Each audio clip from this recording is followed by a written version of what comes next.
You're a good pilot. You're working really hard. Every captain that you fly with says the same thing. You'll be fine. You're ready.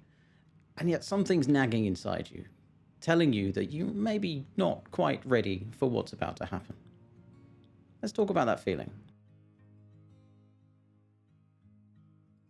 I read a thread on Reddit recently. A first officer at a regional airline, after a couple of years in, was coming up for his upgrade. He said, despite everything, despite being a good pilot, just didn't feel ready. What struck me was that the replies underneath it weren't a bunch of people saying, don't worry, you'll be fine. The replies actually said, yep, that's normal. I felt the same way. 30 years in, sometimes I still do. Turns out it's normal. It's so normal, in fact, that it's almost part of the job description. This is imposter syndrome. Comes a point in every pilot's career when they do what everybody does, and you flow naturally from one side of the flight deck to the other. And by the time you reach that phase, you should be ready. I hate to break it to you, that's not how it works. You probably won't feel ready before the course. Probably won't feel ready on day one of the course. You might not feel ready for the first period after you finish the course. That's normal, I'm afraid. Confidence in the role can only really come from having actually done the job. You have to take the leap. You have to feel the weight, feel the responsibility, and let the confidence come to you later. Some of the better airlines will actually train you as a future captain, not as a first officer. I remember when I was in the right seat at a flag-coloured airline back in the UK. If it was my sector and the purser or the CSD, cabin supervisor, would come into the flight deck with a problem, a lot of the time the better captains would go, it's his sector, it's his problem. No, he's not checking out, but he's allowing me to experience the role and the responsibility throughout my career, not just waiting for the command course where we get to practice it. In flight training, what we can do is share the responsibility with you, allow you to experience it, but we could really only show you how you should act as a captain. It's only once the course is complete and we take that safety net away and you find yourself alone in the left seat with nobody to turn to when you have a problem, that's where you learn to actually be the sort of captain that you want to be. So ask yourself this question.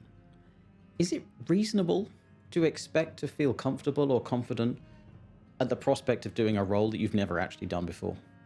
Comfort is just familiarity. It's the memory of having done something so many times that eventually it just stops scaring you. The discomfort that you're feeling doesn't necessarily mean that you aren't ready. It's just confirmation that you're about to do something new. And actually, when you come to think of it, isn't that the only way that anybody has ever become a captain? Here's a graph you may have seen before from your CRM lessons. It maps confidence against competence.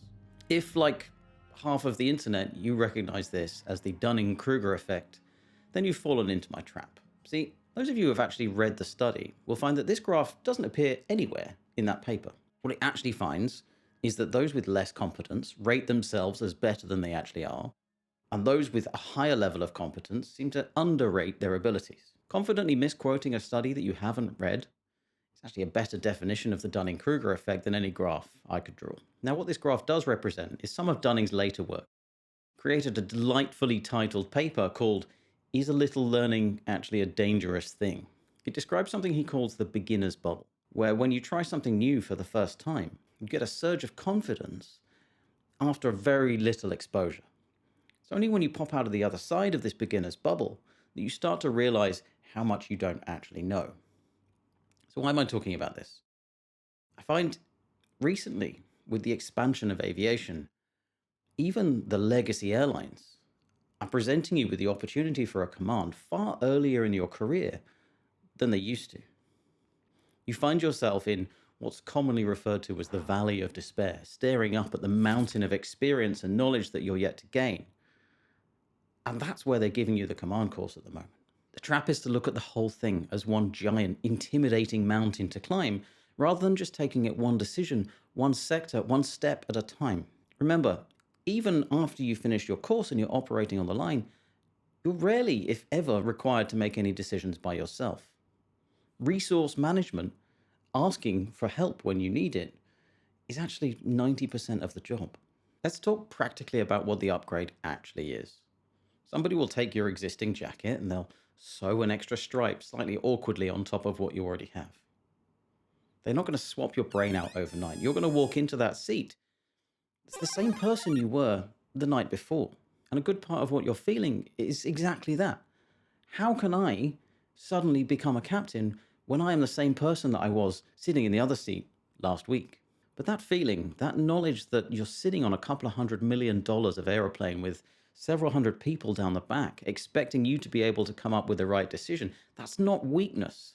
That's an accurate understanding of what the job actually entails. The pilot that I'd actually want to take a look at is the one that doesn't share this feeling.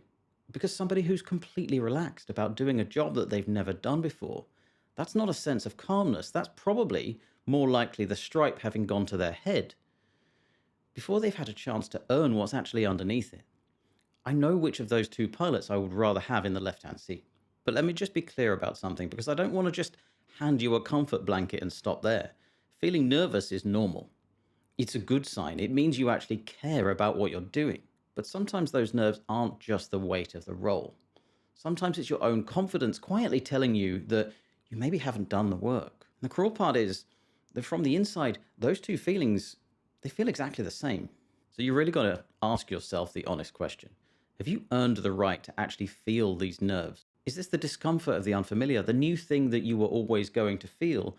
Or is it the discomfort of the underprepared?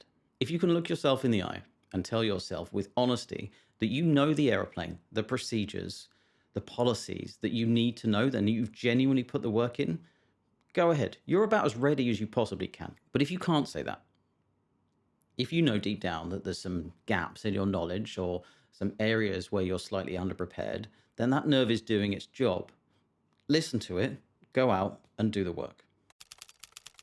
I've been flying for over 20 years and training commercial pilots since 2015.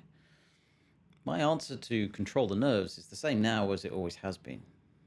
My technique is to control the things that I can control and to be as prepared as I possibly can be. Good workload management is described as prioritizing the seemingly never-ending sequence of tasks using frameworks such as drop, delay, delegate, and do.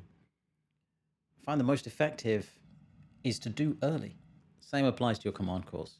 If you're up all night, the night before a particularly important simulator session, trying to cram information together that you probably should have learned months ago, I've got some bad news for you.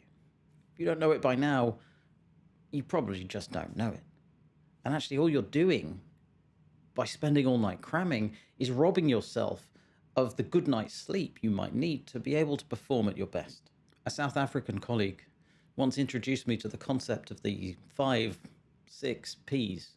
Prior preparation prevents minimum poor performance. So back to all of those captains who told you that you'll be fine. They're probably right, but their reassurance isn't really going to help. In my experience, there are two things that do. The first, and most important, is the years of experience that got you here in the first place. Remember, you've been through thousands of small decisions that you've watched play out from the right-hand seat and banked for the moment when it's your turn to make that call. The extra stripe that they sew onto you at the end of the course just tells everybody else that you've been through that process. The second is the one that people most often take for granted. Remember, aviation is an industry built around risk management. It gets very, very expensive if people make the wrong call. That same system has looked at you, checked you, and signed you off as the right person for the job. I personally wouldn't sign you off if I didn't feel comfortable sending my wife and kids into the sky on your aeroplane. You're allowed to believe it too. So do the work, then trust the two things that are undeniably true. Eventually, the feeling that you're not quite ready morphs from a warning into the one thing that keeps you sharp. You'll never feel completely ready. If you prepare well enough and early enough, you won't need to.